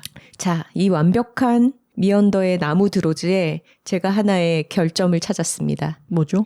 드로즈의 어떤 구조적인 특성 때문에 생리대라든가 팬티 라이너를 부착할 수가 없어요. 맞아요. 그 날개가 갈 곳 잃은 날개가 돼. 고정이 안 되는 거지. 그래서 미언더에서 아마도 이 단점을 보완하기 위한 제품을 따로 내놓은 거예요. 자, 나무 윙드로즈라는 제품이 있습니다. 일단 우리가 나무 드로즈에는 지금 정착을 했잖아. 유목민 생활을 청산을 했잖아. 하지만 어떤 생리 주기상 생리대를 부착을 해야 되거나 팬티 라이너를 붙여서 입고 싶다. 이럴 때는 이 시기에는 윙드로즈를 입으면 되는 거예요. 나무 드로즈랑 다른 부분은 다 똑같고 대신에 주요 부위에 이제 디테일이 윙 디테일이 한번 들어가 있어서 여기는 생리대 고정이 가능한 거죠. 그리고 저는 이 나무 드로즈에 저의 모든 순정을 다 바쳤고 물론 이번에 새로 보내주신 윙 드로즈를 생리대를 사용 시에는 그걸 유용하게 쓰겠죠. 나머진 다 똑같으니까. 선우 씨의 경우에는 미언더에서 보내주신 수많은 제품들을 또 맥시멀리스트답게 다 또 막 이것저것 시착을 해봤잖아요. 그리고 발견한 제품들이 있었죠. 아, 네. 일단 나무 드로즈는 저희 둘이 동의한 원픽입니다. 요거는 꼭 입어보셨으면 좋겠어요. 그쵸. 그리고 생리할 때를 위해서 약간의 보조 개념으로 나무 윙드로즈 요렇게는 일단 확실한 추천을 드렸고 그리고 제가 또 신기한 브라를 하나 발견을 했는데 요거 좀 느낌이 좋아가지고 추천을 드리고 싶어요. 나무 니팅 브라라는 제품인데요. 홀 가먼트 공법이라고 들어보셨나요? 그럴 리가요. 이게 고급 니트 고급 니트의 제작 방식으로 하나가 통으로 다 짜여지는 거야. 그렇게 언급이 많이 되는데 나는 속옷에도 이 공법으로 제작이 된다는 거는 처음 봤거든요. 근데 정말 말 그대로 약간 니트 소재처럼 돼가지고 우리가 보통 브라를 생각하면 좀 매끈매끈하면서 뭔가 캡의 형태가 잡혀있는 그런 것들을 떠올리잖아요. 근데 이건 정말 니트 입은 느낌이에요. 물론 안에는 캡이 들어있어서 선우 씨 왜 자꾸 이렇게 만지면서 얘기를 해요? 내 자신이 입은 어떤 감각에 대해서 한번 확인해보고 있는데 티셔츠 안으로 손을 넣어서 꾸물꾸물 뭘 만지면서 얘기를 해. 우리가 신경 쓰이게. 이 꼭지 부분에 노출에 대해서는 전혀 신경 쓸 필요가 없는데 이 가슴을 감싸는 브라의 소재가 니트여가지고 왜 되게 포근해요. 덥지는 않아요? 덥지 않아. 이게 어떤 느낌이냐면 우리가 여름에도 무조건 막 나시를 입는다고 시원한 게 아니잖아요. 여름에 니트 소재 입었을 때 포근하면서 시원한 게 있어. 그 어떤 느낌인지 알죠? 그리고 특히 장마철이라든가 에어컨 바람 세게 나오고 이럴 때는 요런 게 또 그리워진다니까요. 요 니팅 브라가 의외로 여름에 안 어울릴 것 같지만 되게 포근하고 쾌적하고 편안하고 쾌적하다. 그리고 요거에 또 같은 소재 세트로 니팅 드로즈도 나오더라고요. 이제 나무 드로즈랑은 소재가 좀 달라요. 이 니팅 브라와 니팅 드로즈는 소재가 모달이 75%가 들어가고 스판이 8% 그리고 나일론이 17%가 들어갑니다. 자, 그렇게 하면은 뭐가 있냐면 부드럽게 흐르는 밀착되는 느낌에 탄력이 더해지는 거야. 그래서 이 어떤 쫀쫀한 감각 요 세트도 추천드립니다. 아래 위로. 미언더에 들어가 보시면은 이 속옷의 세계라는 것은 또 굉장한 미시적 우주잖아요. 그래서 각자 자신의 체형에 맞는 오늘 우리 바디 파지티브 이런 이야기를 했는데 각자가 생긴 그 체형에 맞는 요구들이 있을 거잖아요. 그것을 만족시키기 위해 아주 세분화되어서 뭐가 되게 많아요. 맞아요. 그래서 뭘 선택해야 될지 좀 어려우실 텐데 원픽인 나무 드로즈는 일단 한번 다리를 꿰어보시고 그리고 소재별로 형태별로 촘촘하게 미묘하게 다른 여러 제품들이 있습니다. 아, 요것도 한번 입어봤으면 좋겠다 싶은 것들을 장바구니에 담으시고요. 바로 결제하면 되겠습니까? 안 되죠. 톡토로 할인 받아야죠. 할인 코드를 넣으셔야죠. 자, 미언더 할인 코드는 미언더의 자사몰 공식 홈페이지에서만 사용하실 수 있습니다. 영어로 미언더, MEUNDER.com이고요. 여기서 회원 가입을 하시고 장바구니에 제품들 담으시고 결제할 때 할인 코드 톡토로 TOCTOR로 넣으시면 20% 추가 할인에 들어갑니다. 대문자 소문자 상관없이 TOC, TOR로. 네, 오늘인 6월 16일부터 6월 마지막 날까지 적용이 됩니다. 저희가 오늘 강력 추천드렸던 나무 드로즈와 나무 윙드로즈 그리고 니팅 브라와 니팅 드로즈 그리고 이렇게 니팅 브라 드로즈 세트까지 요 제품들은 다 할인이 있어요. 그리고 톡토로 할인 코드를 결제할 때 넣잖아요. 그럼 추가 할인이 또 들어가는 거죠. 그러면 톡토로 코드를 넣으면은 미언더의 모든 제품들이 할인이 되는 거죠? 그렇죠. 그리고 저희가 추천한 제품들은 추가 할인이 되어서 최대 28%까지 할인이 되는 것입니다. 근데 생각해보면 진짜 코르셋이라는 거를 여자들이 입던 시기가 있었잖아요. 그리고 보정 속옷 이런 걸 통해서 뭔가 몸매를 다르게 보여주려는 시도들이 끊임없이 있었는데 이렇게 편안한 속옷을 입을 수 있다라는 게 참 다행스럽고 감사하네요. 이 미언더의 김신혜 팀장님, 톡토로이기도 하신 팀장님께서 처음에 제안하면서 보내주신 메일의 한 부분이 이런 표현이 있어요. 미언더가 하고 싶은 일은 사실 단순합니다. 너무 끼거나 자국이 남거나 종일 신경 쓰이는 속옷 한 장의 작은 불편함이 어떻게 하루 전체의 컨디션을 흔드는지 잘 알기에 매일 그 불편을 겪고 계신 분들께 일상의 온전한 편안함과 작은 해방감을 전하는 일입니다. 저는 이거를 지금 작년 7월부터 입었으니까 1년쯤 됐잖아요. 1년째 다리를 꿰 때마다 느끼고 있기 때문에 이 작은 해방감을 작지만 온전한 하루의 해방감을 톡토로들한테도 너무 전하고 싶었는데 이렇게 제 발로 굴러 들어와서 광고를 요청하니 너무너무 반가웠어요. 덕화명란 이후로 우리 집 냉장고에 있는 제품이 우리한테 의뢰를 해왔던 덕화명란 사건 이후로 또 이렇게 반가운 여드레드 제안은 처음이었습니다. 네, 톡토로들의 빤스 해방 촉구합니다.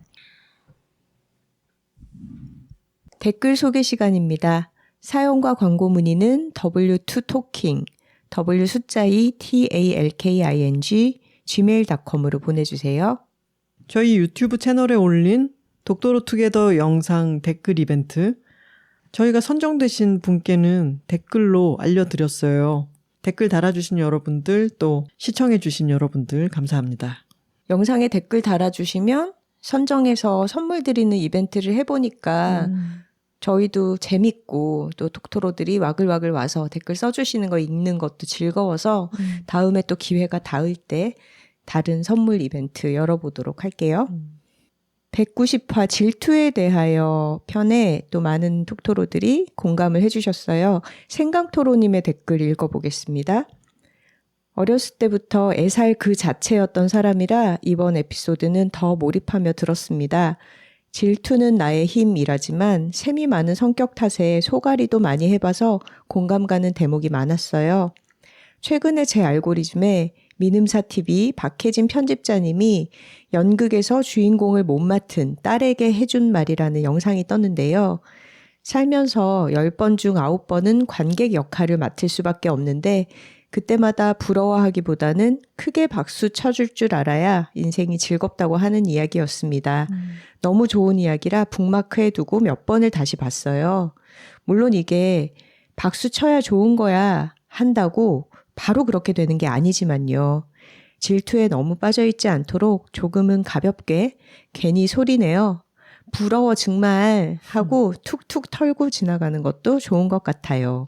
맞아요. 그 마음을 입 밖으로 내서 부럽다 라고 이야기를 하는 게 오히려 도움이 되기도 하죠. 저도 이 영상 봤는데 참 좋더라고요. 토마토로님이 댓글을 달아주셨어요. 이번 회차에 사연 메일을 보낸 토마토로입니다. 취중 기간에 드는 마음에 대해서 메일을 보내주셨었죠.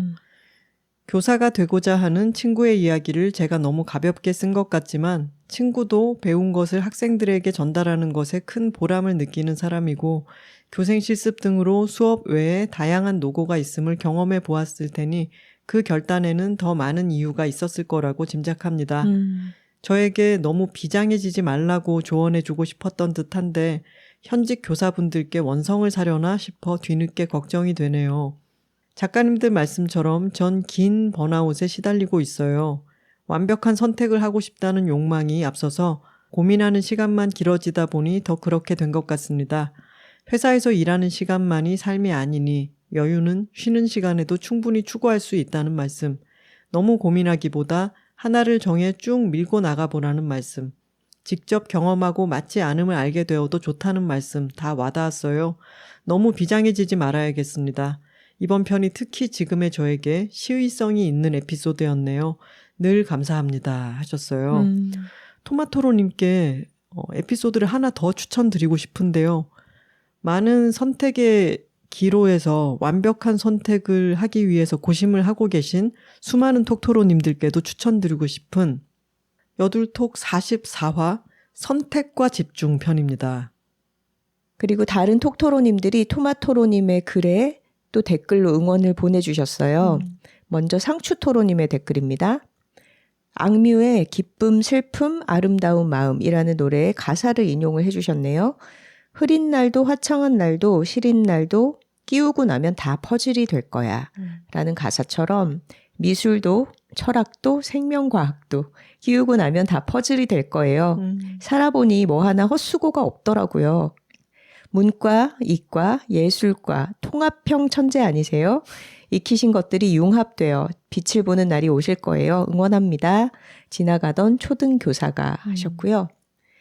그리고 생강토로님도 댓글을 달아주셨습니다. 언젠가 선우 작가님의 회사 선배님이 이런 이야기를 해주셨다고 들었습니다. 이제 수명이 길어져서 평생 동안 직업은 3개쯤 갖고 결혼도 2번쯤 하지 않겠냐는. 맞아요. 저희 회사 선배가 이렇게 말씀하신 걸 제가 여자들이 살고 있습니다에 인용도 했었죠. 지금 내가 하루빨리 정착할 직장을 찾으려고 하기보다는 조금 마음을 열고 느슨하게 임해도 괜찮을 것 같다는 생각이 듭니다. 어쩌다 보니 저 역시 톡토로들 중 많은 분들처럼 교사인데요. 저는 대학을 교대로 진학해서 진로가 비교적 빨리 정해졌음에도 20대 내내 심지어 발령받고 근무하면서도 교사 외에 다른 진로가 없나 정말 많이 여기저기 기웃거리고 다녔어요. 1급 정교사 연수 받을 즈음에야 제가 가르치는 일을 정말 즐거워한다는 걸 깨닫고 이제 이 일에 애착을 갖고 일하고 있지만 그전까지는 이 길은 제 길이 아니고 학교에서 저만 이방인처럼 느껴졌었어요.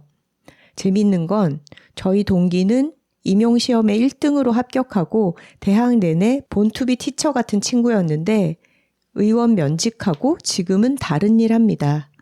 사람 일이라는 게 정말 모르는 것 같아요. 때로는 이런 불확실성 때문에 불안하고 괴롭지만 그래서 더 재미있는 것 아닌가 생각해요.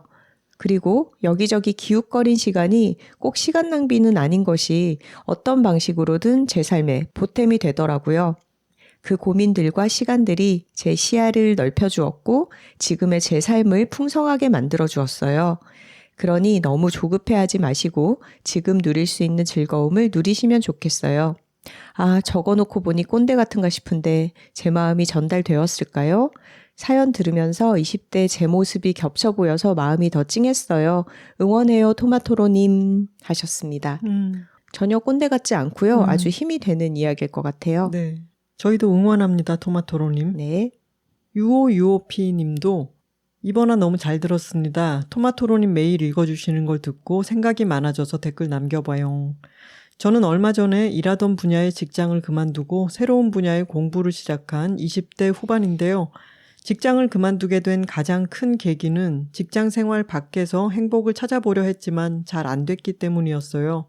하나 작가님 말처럼 어떤 부분은 너무 좋았지만 어떤 부분들은 너무 힘들었기도 했고요. 직업은 그냥 돈 버는 일이라고 생각하고 그 밖에 내가 배우고 싶은 걸 배우고 재밌는 걸 하면 될 줄 알았는데 저는 그게 잘 안 되는 사람이었더라고요. 허허. 그래서 제가 원하던 공부를 하기 시작했지만 당연히 이 안에는 나름의 힘듦이 있더라고요. 제 기대하고 너무 다르기도 해서 안정적인 직장을 그만두고 돈이랑 시간 쓰면서 할 만큼 이게 가치 있는 일이었는지 후회 섞인 고민을 하기도 했어요. 근데 이건 누가 알려줄 수 있는 게 아니고 알려준다고 해서 제가 남들의 말을 듣지도 않았을 거란 말이죠. 결국 다 내가 겪어야 알 수 있는 것들이었고 이걸 겪지 않았다면 영원히 가보지 못한 일을 낭만화하면서 후회만 거듭했을 거라는 생각이 문득 드는 거예요. 심지어 이것도 안 하고 후회하는 것보다 하고 후회하는 게 낫다는 지혜로운 말씀이 있었는데 제가 안 들었던 거죠. 아무튼 제가 하고 싶었던 말은 정말 해보기 전까진 아무것도 모르는 거라는 거예요. 만약 불만이 하나도 없는 모두가 만족하는 걸 할 때도 내가 느끼는 건 다를 수밖에 없고 그건 직접 겪기 전까진 아무도 알려줄 수 없다는 거. 어떤 방향을 향해서든 일단 출발을 해야 중간에 돌아가든 멈춰서든 계속 걸어가든 선택할 수 있는 것 같아요. 조금 다른 말이 된 것 같지만 비슷한 상황이신 분들께 드리고 싶은 말씀은 그 방황과 불확실성도 즐겨보시는 건 어떨까요? 사실 저도 잘 못하고 있지만 마음가짐을 다르게 가지니까 불안함이 좀 줄어들었어서 슬쩍 제안 드려봅니다. 저는 123화 여자둘의 10대, 20대, 30대 편을 들으면서 정말 많은 용기를 얻었었는데요. 특정 에피소드뿐 아니라 정주행을 하다 보면 작가님들의 말이나 톡토로 분들의 말이 주제와는 무관하더라도 저에게 해답을 제시하는 것 같이 느껴질 때가 있더라고요. 톡토로 유니버스에서 마음의 위안과 여러 열린 가능성들을 얻어가시길 바라는 선배 톡토로의 꺼드러기였습니다. 크크크 이상입니다 하셨어요. 저도 굉장히 공감이 가는 댓글이네요. 진짜 가만히 머릿속으로만 생각하는 게 아니라 일단 출발을 해봐야지 방향의 수정이 가능하고 돌아갈 수도 있다라는 말씀이 와닿습니다. 쏙쏙쏙 방울 빙글 님의 댓글입니다. 어디서 따온 닉네임인지 알겠죠? 쏙쏙쏙 방울. 어릴 때 엄마가 다니라고 해서 교회 다녔는데 가서 예배 때는 딴 생각만 하고 노래 부를 때 좀 부르다가 마지막에 기도할 때 일주일간 내가 잘못한 거 반성하고 왔어요. 고등학교 때 자아가 생겨서 제정신이 들었을 때 목사님이 하는 얘기가 자꾸 거슬리기 시작했고 언젠가는 시간이 아깝다고 생각돼서 엄마에게 교회 안 다니겠다고 말을 했고 옥신각신한 후에 안 나갔어요. 여둘톡은 제가 선택해서 다니는 교회 같아요. 근데 저 교회 안 다닙니다. 필요할 땐 하나님도 찾고요. 절 가는 것도 좋아하고 동물에게도 빌고 급할 땐 여기저기 다 찾고 다 빌어요. 비유가 좀 헷갈리시겠지만 여튼 매주 여둘톡 듣고 나면 진지하게 생각도 하게 되고 속으로 다른 의견이 올라오기도 하고 언니들 생각 들으며 깨닫기도 하고 도움도 받고 마지막 인사 들으면 마음이 차분해지고 좋아요. 오늘도 잘 들었습니다. 아멘은 좀 그렇고 이 글 끝엔 여둘 할게요. 저희가 일주일에 한 번씩 길게 대화를 송출하면서 바라는 게 이런 것 같아요. 이런저런 생각도 들고 다른 견해도 듣게 되고 또 그런 일정한 리듬의 안정감도 느끼는 것. 맞아요. 일주일 단위로 흘러가는 일상 속에 어떤 반복과 루틴이 저희 자신에게도 되고 청취자들에게도 되었으면 좋겠다라는 마음으로 매주 방송을 하고 있는데 마치 자발적으로 선택한 교회에 나간다라는 표현으로 소속감을 말씀을 해주신 게 참 힘이 되네요. 감사합니다.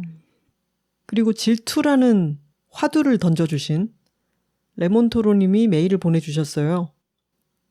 여전히 제 글이 읽히는 건 조금 부끄럽고 긴장되지만 이번에도 즐거운 마음으로 방송을 들었습니다.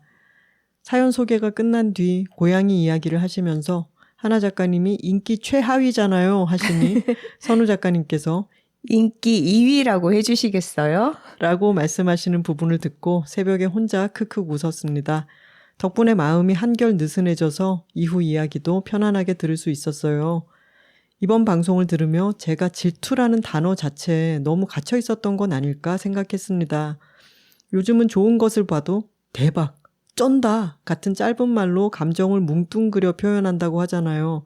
질투에 대한 제 생각이 그와 비슷했던 것 같아요. 작가님들의 이야기를 듣고 돌아보니 제가 느꼈던 감정은 단순한 질투라기보다 상대에 대한 부러움이었고 때로는 저 자신을 돌아보게 만드는 성찰과 관심에 가까웠습니다. 제 사연 뒤에 소개된 토마토로님의 이야기를 들으며 여러 생각도 들었습니다. 저는 오히려 선택한 직업을 약 18년 동안 하면서 다른 길을 생각해 본 적이 없었습니다. 죽을 때까지 이 일을 하고 싶다고 생각했지만 개인적인 사정과 환경 때문에 결국 그 일을 그만두게 되었어요. 그러고 나니 그동안의 시간이 통째로 비어버린 것 같은 허망함이 찾아왔습니다. 머리로는 결코 무의미한 시간이 아니었다는 걸 알면서도 실패했다는 감정에서 쉽게 벗어나지 못했어요. 그러던 중 친구와 이야기를 나눌 기회가 있었습니다. 그 친구는 어릴 때부터 자신이 좋아하는 것과 싫어하는 것을 구분하려 노력했고 20대에는 다른 사람들보다 조금 느리더라도 자신에게 맞는 길을 찾기 위해 시간을 들여 고민했다고 하더라고요. 방향이 정해진 뒤에도 현재 하는 일과 연결될 수 있는 다른 가능성을 준비하며 공부했고요. 같은 좋아하는 일을 선택했지만 결과가 다르게 느껴져 복잡한 마음이 들었습니다. 나는 왜 다른 방향도 있을 수 있다는 생각을 해보지 못했을까? 왜 이 직업이 아니어도 괜찮을 수 있다는 가능성을 상상하지 못했을까 하고요. 하지만 방송을 들으며 결국 가보지 않은 길은 미리 알 수 없다는 사실을 다시 떠올렸습니다. 그래서 이제라도 제가 무엇을 더 좋아하고 무엇을 덜 싫어하는 사람인지 조금 더 관심을 가져보려 합니다. 그런 의미에서 토마토로님의 충분한 고민과 건강한 방황은 미래의 자신을 위한 든든한 대비책이 되어줄 수도 있겠다는 생각이 들었습니다. 돌아보면 저는 늘 제 마음과 씨름하며 살아왔습니다. 그래서 저 자신을 이해하려는 노력조차 때로는 모든 것을 무겁게 만드는 건 아닐까 생각하기도 합니다. 제 감정을 들여다보며 저를 알아가는 건 중요한 과정이지만 너무 깊게 매몰되면 시야가 오히려 좁아질 수 있겠구나 싶어요. 건강한 애살로로 거듭나 앞으로의 여둘톡의 든든한 톡토로로 곁을 지킬게요. 다정한 응원과 힘이 되는 방송에 언제나 감사드립니다. 레몬토로님 방송 후기 메일도 감사드립니다. 건강한 애살러 되실 수 있을 거예요. 제가 요즘 좀 빠져있는 게 있는데 네. 헤드코어 명상방석이 생긴 이후에 제가 매일같이 명상을 하고 있잖아요. 아주 길게 하지는 않지만 매일 빠뜨리지 않고 하려고 하고 있고 명상이 참 도움이 되는 게 방금 레몬토로님의 메일 마지막에 있던 부분 자기 자신의 감정이나 자기 자신에게 너무 매몰되고 그것의 중요성을 너무 크게 생각하기보다는 그것과 거리를 둘 수 있어요. 저는 그래서 마음이 좀 더 좋은 의미로 가벼워졌달까? 조금 덜 집착하게 되고 어떤 감정이 치고 올라올 때도 거기에 사로잡히기보다는 아 이런 감정이 드는구나 하고 조금 바라보는 연습 같은 게 되는 것 같아요. 거리를 두고 알아차리는 그런 거네요. 제가 명상을 해볼까 싶은 분들께 하루 15분 명상이라고 하는 게 실질적인 도움이 시작할 때 된다라고 말씀을 드렸는데 조금 더 탄탄하게 명상에 대해서 알아보고 싶다 하시는 분들께 책을 한 권 추천드리고 싶어요. 존 카바진의 왜 마음챙김 명상인가 라고 하는 책이 이 명상 분야의 스테디셀러고 아주 중요한 저작입니다. 마음 때문에 힘든 여러분들께 권해드리고 싶네요. 초심토로님의 메일입니다. 안녕하세요. 1년 가까이 여둘톡 듣기를 쉬고 돌아온 톡토로입니다. 10년 첫 직업의 쉼표를 찍고 제2의 직업, 시골 자영업자를 택하면서부터 여둘톡을 즐겨 들었어요. 특히 장거리 운전을 할 때마다 오가는 길에 몇 주치 에피소드를 몰아들으며 저의 취향도 더 깊고 짙어져 갔습니다. 몇 년째 빠짐없이 들었다고 하면 더 좋았겠지만 사실 저는 1년 넘게 여둘톡 듣기를 쉬었답니다. 제 마음에 여유가 없어서요. 오랫동안 꿈꾸던 자영업을 무작정 시작하면서 2년간 잘 흘러갔는데 어느 날부턴가 도시로의 사업 확장을 꿈꿨어요. 도시에서 우당탕탕 고군분투하며 노력했으나 가게를 운영하는 건 개인의 능력으로만 할 수 없는 다양한 요소가 있다는 걸 절실히 깨달았죠. 그 사이 몸과 마음은 피폐해져 갔고 혼자 가게에 있을 때면 친구 같았던 여둘톡을 더 이상 들을 수가 없었어요. 들을 때마다 버겁고 마음이 아팠거든요. 저희 취향을 깨닫게 해준 여둘 애드는 저에게 사치처럼 느껴졌고 언니들의 이야기와 여러 톡토로의 사연이 더는 와닿지 않더라고요. 공감은커녕 세상에 나만 외로이 힘든 행성에 떨어진 기분이 들었달까요? 지난 겨울 시골에 다시 와서 원래 있던 곳을 힘껏 가꾸고 화단과 밭을 꾸려나가고 제철 재료로 음식을 해먹으며 지내다가 며칠 전 여둘톡이 사무치게 듣고 싶었어요. 무척이나 오랜만에 언니들 목소리를 듣고 사연을 접하는데 제 마음에 자리가 있더라고요. 이야기를 듣고 공감할 자리가요. 여전히 회복해 나갈 것이 무수하지만 예전보다 꽤 괜찮아지고 있다는 걸 여둘톡을 통해 느낄 수 있었어요. 여둘톡 마저 듣다 말고 그 마음이 솟아올라와서 꼭 전하고 싶어 메일을 씁니다. 오랜 시간 같은 자리에 있어 주셔서 고맙습니다. 다시 돌아올 곳이 있어서 다행입니다. 진심으로 든든합니다. 그리고요, 저에게는 아직 듣지 않은 1년여 에피소드가 남아 있습니다. 우하하, 이상입니다. 초심토로님 메일 보내주셔서 정말 감사하고요. 마음의 자리가 있더라는 말이 너무 반갑네요. 다시 돌아오셔서 정말 반갑습니다. 네, 저희가 매주 방송을 하면서 여러분들의 일상 속에 루틴이 되면 좋겠다 이런 말씀을 드렸는데 그 루틴이라는 것의 의미는 이렇게 내가 평소와 다르게 에너지가 떨어져 있구나라는 것을 알게 되고 쉬어가는 것의 의미도 있는 것 같아요. 그리고 기운을 차려서 다시 돌아오셨다고 하니까 참 다행스럽네요. 이번 댓글 읽기 시간에 중요한 주제였던 가보지 않은 길은 가봐야만 알 수 있고 그렇지 않으면 누구도 알 수가 없다.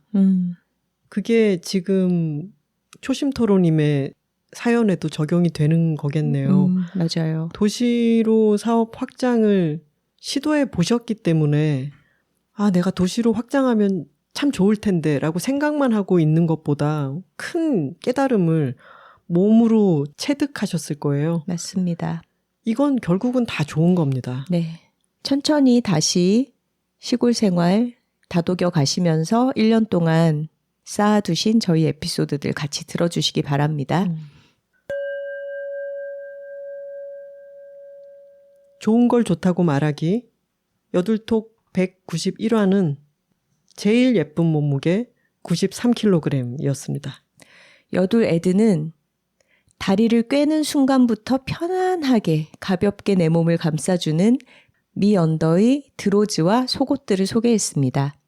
6월 말까지 진행되는 할인 기회를 놓치지 마세요.